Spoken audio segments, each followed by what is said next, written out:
দর্শক, আমাদের সমাজে অসংখ্য অগণিত মানুষ বসবাস করে। তাদের এক একটা মানুষের আবার শখ এবং এক একটা হ্যাবিট থাকে। তো সেই অনুযায়ী সমাজ পরিচালিত হয়। তো আমি আজকে এমন এক মানুষের সাথে আপনাদের সামনে কথা বলার জন্য চেষ্টা করবো এবং তাকে আপনাদের সাথে পরিচয় করে দেবো।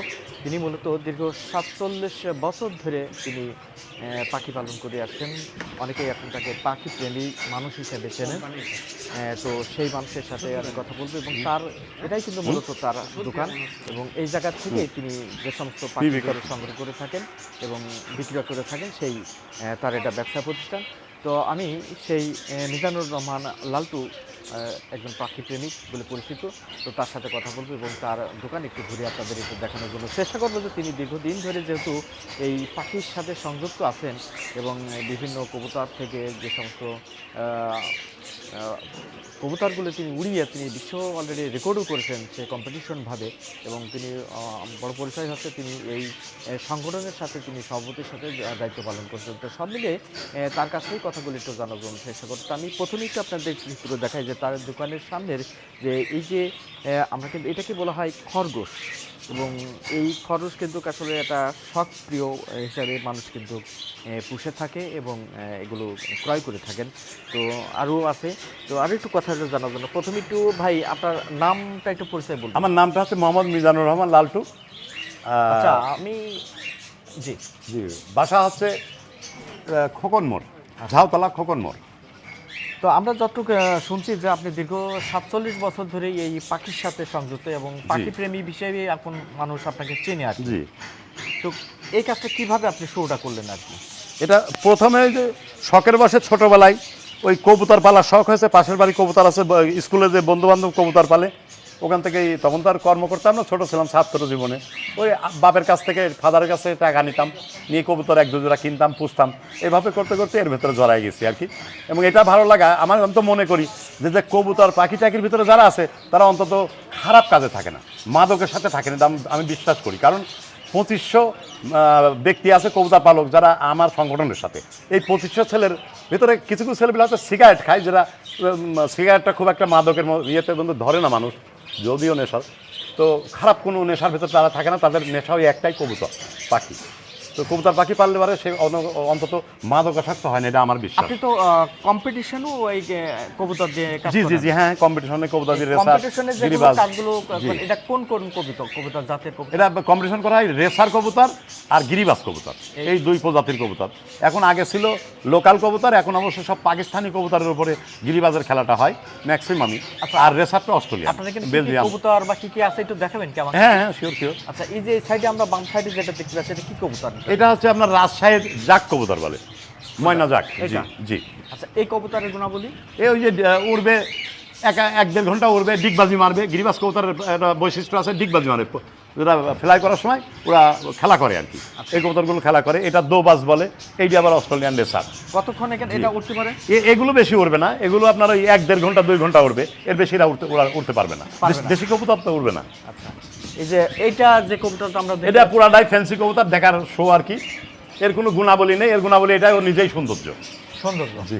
আচ্ছা, আর এই যে এটা কি কবুতর? এটা হচ্ছে ময়ূরী কবুতর বলে, যেটা লাক্ষা কবুতর বলে আর কি।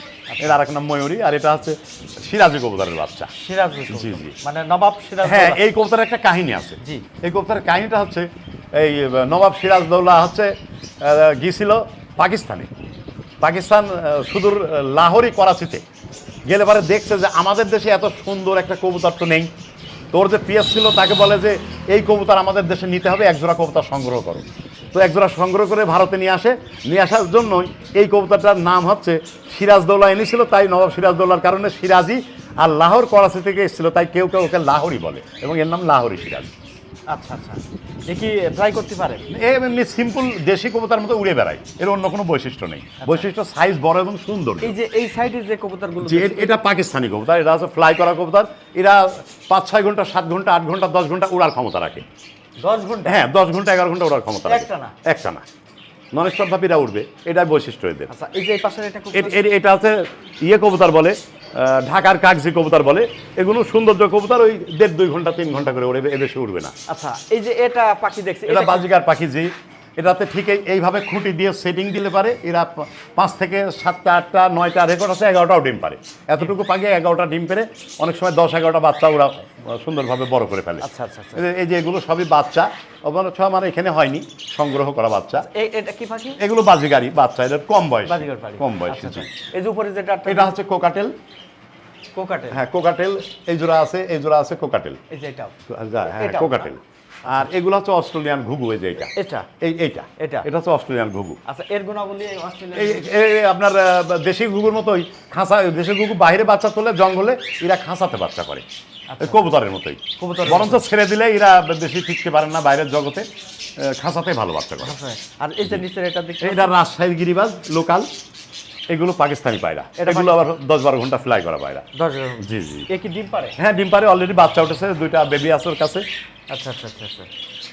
এটা পুরুষ আর একটা মহিলা? হ্যাঁ একটা পুরুষ একটা মহিলা। আচ্ছা আচ্ছা। এই যে নিচের এটা? নিচে ওটা রাজশাহী কবুতর, তার নিচেরটা আবার পাকিস্তানি কবুতর। আচ্ছা, এখন প্রশ্ন হচ্ছে যে এগুলোর দাম কেমন কি? দাম আপনার এই কবুতরগুলো আসলে দাম তো কবুতরের নির্ধারিত দাম হয় না। হ্যাঁ।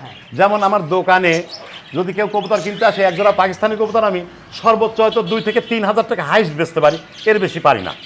কিন্তু বাসায় গেলে পারে আবার এই কবুতরের বাচ্চাই বিক্রি হয় 2 থেকে 3 হাজার টাকা, আর কবুতরের দাম হয় 8 থেকে 10 হাজার টাকা। আচ্ছা আচ্ছা। হ্যাঁ এগুলো হচ্ছে দামি কবুতর। এই পাখিগুলো কেমন? এই পাখিগুলো আপনার এগুলো বিক্রি হয় 600 টাকা জোড়া, এদের মাদারগুলো বিক্রি হয় 800 টাকা জোড়া। 800 টাকা। এই কোকাটাল পাখিগুলো বিক্রি হয় থেকে 3000 থেকে ধরেন 6000 টাকা পর্যন্ত বিভিন্ন কালারের তার মানে কারণে আপনাদের যে দাম দোকানে হয়। যেগুলো যে হ্যাঁ, এগুলো খাবার খাদ্য খাবার আছে জি। এই যেগুলোকে বলে মিলেট, এটা গম, এটা হেডকো বলে, রেজা বলে ঢাকার ভাষায়। আচ্ছা আর এটা আছে সূর্যমুখী, যেটা আছে কোকাটাল পাখি খায়, অন্যান্য ঠোঁট বাঁকা পাখিগুলো খায়। আচ্ছা। এটা কাউন, ওটা ধান, ওটা চীনা। এ ধান খায় কারা? ধান খাই, কবুতরে খায়, পাখিতেও খায়। ওইটা হচ্ছে কুসুম ফুল, কবুতর এবং পাখির জন্য। এখানে যা খাবার আছে সবই কবুতর আর পাখির জন্য। কবুতর পাখি? জি জি। আচ্ছা, তার মানে এখানে আপনার এখানে যা দেখলাম আর কি, হ্যাঁ, সব মিলে এখানে কত প্রকার কবুতর আছে এক কথা? তা এখানে 15-16 রকম কবুতর আছে। 15-16? জি, আর 15-16 পাখি রকম আছে কবুতর আছে। শুধুমাত্র এই বাজিগর পাখিগুলো? পাখি এই যে না, এখানে 4-5 প্রকার পাখি, 4-5 প্রকার পাখি আছে। পাখি আছে? জি 4 প্রকার পাখি আছে। এগুলো আপনি সংগ্রহ করেন কিভাবে? ওই বিভিন্ন জায়গা থেকে নিতে হয়, অনেক সময় দোকানে বসেও পাওয়া যায়। এটা হাটঘাট আছে বিভিন্ন জায়গাতে, বিভিন্ন ফার্ম আছে, আমরা বাসাতে যেও সংগ্রহ করি, বিভিন্ন জায়গায় যাই। আচ্ছা আচ্ছা। প্রিয় দর্শক, আমরা কথা বলছিলাম একজন পাখি প্রেমী মানুষের সাথে, যিনি শখের বশেই কিন্তু তার এই যে দোকানের পশরা সাজিয়েছেন প্রায় দীর্ঘ 47 বছর ধরে, এবং এই 47 বছরের মধ্যে তিনি এই ব্যবসাটা শুরু করছেন প্রায় 9 বছর পূর্বে থেকে।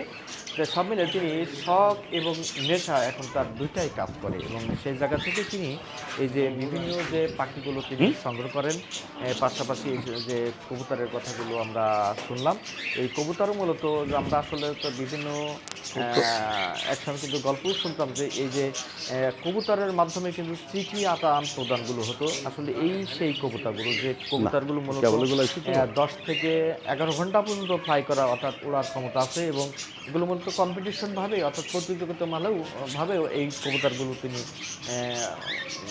খেলাও করান। তো সব মিলিয়ে আজকের এই যে একজন পাখি প্রেমী, তিনি দীর্ঘদিন ধরে যে পাখির সাথে সংযুক্ত থেকে এই যে কাজগুলো করে আসছেন, তার যে সার্বিক যে কথা, পাশাপাশি তার দোকানের যে চিত্রগুলো, সেই চিত্রের কথাগুলো দেখানোর চেষ্টা করলাম।